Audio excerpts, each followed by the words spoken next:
Cara, esses dias eu fiz esse levantamento no meu consultório. Quando o paciente chega, eu e minha equipe, a gente faz o paciente passa por um questionário.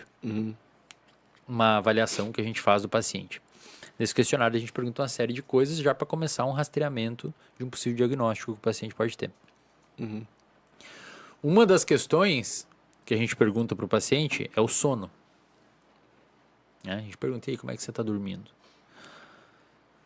Cara, assim, ó, tranquilamente 85%, 90% das pessoas que estão no consultório não dormem bem. Aí você pode... Pô, não é uma coincidência, cara. Você tem um consultório de psicologia, onde giram 80, 90 pacientes por semana. Os doidos estão doidos porque Pô, não é tem possível, rotina. cara. Entendeu? E eu também atendo, cara. Eu fui no podcast do Petri, falei pra uma galera aí que alcançou um monte de gente. E veio muita gente que curte neuro e tal, a galera de alta performance, né? Eu atendo muita gente de alta performance. Cara, eu atendo do piroca do mercado financeiro Até atleta. até ultramaratonista, dono de escritório de advocacia pica do São Paulo, que tem 200 associados. Eles querem E extrair atendo- o máximo rendimento que eles E, podem cara, ter. Né? e atendo a pessoa que faz estágio na UFSC, tá ligado? Então, o espectro de paciente que eu tenho muito é desde o cara diversificado. ricaço Tem aquela, como é que é? A aleatoriedade, randomização, alguma coisa assim, né? Que tem na ciência. na ciência. É, você pega uma população bem distinta e vê qual que é o denominador comum entre eles.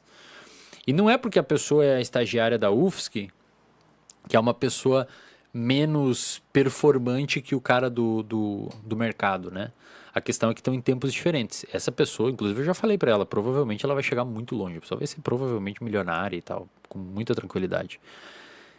E cara, se você for ver o denominador comum que a galera de alta performance que eu atendo tem, chuta, o que que é? É o sono. São seres humanos. Rotina, cara. Chutei uma boa. Rotina, bicho. Todos eles têm rotina. Não tem um... Isso é um dado... É o poder do hábito. Cara, é impressionante. É um dado que, obviamente, não é um dado científico, publicado e tal, um dado de observação que eu tenho. Mas é impressionante a galera que eu atendo, que é de alta performance. Então, assim, muito provavelmente, se você quer fazer parte de uma comunidade de alta performance, você precisa ter rotina. E você precisa dormir bem, cara. O sono, tem um pesquisador chamado Matt Walker, que é o cara piroca do sono hoje, ele fala uma frase muito foda. Ele fala assim, sono é inegociável. Não consegue compensar Você com não outra tem coisa. como negociar com o sono, cara. Você tem que dormir, bicho. Ouviu o nego? É inegociável. É inegociável. E você se fode se você não dorme, cara. O nego tá errando as quilhas porque tá dormindo pouco. O nego não dorme, pô. É que teve um corte com o Andrei que é... Tá viral, tá viral. O convidado dá um esporro ao vivo no host. Porque o nego dorme E 2 ele horas falando por dele dia, que 3 dorme horas. muito Ah, tá louco, bicho? Tá brincando. Você dorme isso mesmo? Umas 5 e pouco. Não, tá louco, cara. Adulto tem que ter pelo menos umas 7 horas de sono. Pelo menos. Senão, daqui 2 anos você vai ter Alzheimer, cara. Desculpa aí. Você nem vai lembrar agora o que a já gente tá falou. meio Ele já nem esquecido, lembra o que a gente falou. Fala, o quê? O que aconteceu? O que vocês estão falando? Pô, mas essa parada da rotina aí é... Porra. É foda, cara. É muito foda. Desde que o Andrei veio aqui, eu tentei melhorar meus hábitos de sono, assim. Eu não consegui. Não, mentira, mas eu dei uma melhorada. Cara, Pô, mas só eu essa tô enchendo o parada saco de todo de mundo, acordar e abrir a janela, mano. Meu Deus, isso aí faz uma É, diferença. eu passo o dia inteiro na cara. penumbra, pô. Mas eu comecei a fazer isso, tipo, acordo, abro. Eu também ficava na penumbra. Porra. Tô Ó, tentando ir dormir mais ó, cedinho. vou acrescentar uns dados que o Andrei trouxe aqui. Se você pega um paciente com transtorno bipolar, por exemplo. Paciente com transtorno bipolar, para quem não sabe, o transtorno bipolar hoje é um espectro. Embora os manuais diagnósticos classifiquem o transtorno bipolar em tipo 1, tipo 2, ciclotimia e transtorno bipolar não especificado, uma coisa assim. O transtorno bipolar hoje é um espectro. Você vai desde um humor super deprimido até uma fase maníaca ferrada, assim. E você tem, dependendo da onde o paciente estiver nesse espectro bipolar, Pô, pega uma aguinha pra mim, pô. algumas coisas são importantes no paciente bipolar. Sono, cara. Quando a gente está acompanhando um paciente bipolar na clínica, O bipolar, então, ele pode estar numa fase... Tem 3 fases o bipolar. Ele tem a fase depressiva, que é como se fosse uma depressão. Estou explicando que a galera que está assistindo pode não saber. Tem a fase depressiva, que é a depressão normal, uma pessoa deprimida, e preenche todos os critérios da depressão. Ele tem a fase que a gente chama de eutímica, que o humor está normal, pessoa normal. E tem a fase de hipomania ou mania, que é o quê? A hipomania é um humor mais elevado, uma energia mais alta, dorme menos, come menos, mais sociável, a libido aumenta, a impulsividade aumenta. E a mania, que é normalmente precisa de hospitalização, né? Pacientes maníacos geralmente, cara, é bem punk, assim, eles fecham negócios absurdos, ficam agressivos, às vezes alucinam, tá? O que a gente vê, cara, quando a gente acompanha um paciente bipolar na clínica? Isso é louco, cara. Estão preparados para essa? Eu já sei, eu acho que eu sei o que tu vai falar. A privação de sono prediz a virada do paciente de humor. Então o paciente vem deprimido, começa a ter problema de sono. Cara, pode escrever, daqui 2, 3 semanas ele vai virar para mania ou hipomania. E o oposto também é verdade. O paciente vem maníaco, dormindo pouco, aí começa a ficar sonolento, vai cair numa depressão. Entendi, por isso que tem essa ciclicidade. Mas principalmente o primeiro. Privação de sono. Inclusive, se você ficar uma noite inteira sem dormir, varar a noite, no início da manhã você pode ter uns sintomas parecidos com hipomania. Você fica super agitado, super alerta, super depois volta o sono, né? Então, privação de sono num paciente, inclusive tem na clínica a gente faz isso. Todos os pacientes que têm suspeita de bipolaridade ou transtorno bipolar diagnosticado, a primeira coisa que a gente faz é regular o ritmo do paciente. Hoje tem uma literatura vasta, pouca gente sabe. É uma literatura mais nova, está sendo cada vez mais estudada a nível molecular, mas hoje tem uma literatura muito vasta, cara, sugerindo, prestem atenção nisso aqui, cara, sugerindo que o transtorno bipolar, ele não é um transtorno de humor, ele é um transtorno do ciclo circadiano.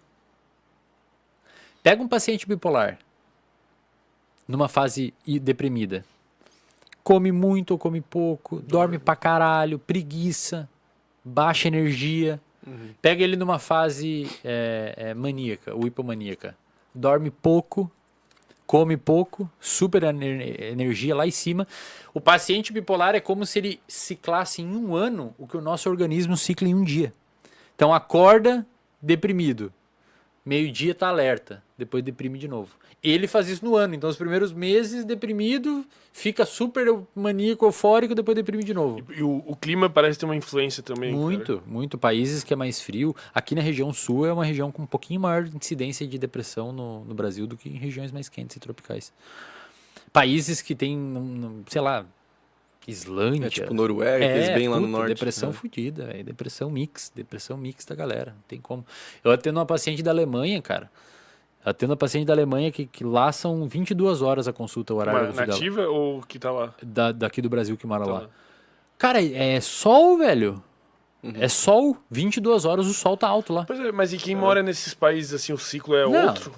Se fuderam. Tipo quem mora, sei lá, no Polo Norte, se 3 meses de noite. Se ferraram, bicho. Então, por isso que alemãos são grossos pra caralho, tudo irritado. É verdade, cara. É verdade. Ela conta as histórias lá, eu fico abismado, assim. Tipo, você tá andando na rua, você não sabe se tá fazendo alguma coisa errada. Eles não falam assim, pô, você tá passando no sinal verde, tá passando no sinal vermelho, verde. Só tichinho. Eles falam, você não tá vendo? É daltônico? Não pode passar aí. Ela mudou pra lá, ela andava de bicicleta se cuidando, assim, com medo que tava fazendo alguma coisa errada, tá ligado? Caralho. Não sei se é por isso que eles acham que é cultural, mas... Cara, essa quebra de ciclo deve ser foda, cara. Eu ia sofrer muito lá. Ia sofrer muito lá. Então, quando você começa a ver... Tá, lá amanhece mais tarde... Amanhece normal e escurece mais tarde. Você tem poucas horas de noite lá. Tá, entendi. E isso é foda, bicho, porque você tem algumas terapias que são terapias de terceira, quarta linha, ninguém usa isso como primeiro tratamento, né? Mas para investigar a importância do ciclo no paciente, você consegue pegar pacientes, por exemplo, que são bipolares em fase maníaca e fazer uma terapia chamada terapia do escuro. Você deixa ele 16 horas por dia no escuro, por um tempo, ele melhora dos sintomas. Isso é muito louco, cara. Muito louco. Vocês estão ligados? Hoje você pega um paciente bipolar, qual que é o tratamento padrão ouro? Terapia cognitivo-comportamental Remédio. e medicamento. Estabilizador de humor, principalmente lítio, etc. Psiquiatras bons, especialistas em bipolaridade que eu conheço, eles falam que hoje o principal estabilizador de humor não é o lítio, cara. O principal estabilizador de humor é o ciclo do paciente estar ajustado. Você pega um paciente bipolar, Mas isso já tem argumento científico? tem já? dados, tem um artigo muito bonito publicado na Translational Psychiatry, uma revista do grupo Nature, mostrando que se você pega um paciente bipolar com o ciclo desregulado, que não responde, tem paciente que você dá o lítio, ele não responde ao lítio. Então, sei lá, você pega o paciente bipolar, deu lítio e não respondeu por alguma razão, tolerância, sei lá, não respondeu ao lítio. Algumas pessoas respondem, outras não. Você pega essa galera que não responde ao lítio e ajusta o ciclo delas, eles começam a responder. Ou seja, é muito difícil você estabilizar um paciente bipolar se ele tá com o ritmo todo. Gostou do corte? Então não se esquece de deixar o like e se inscrever aí.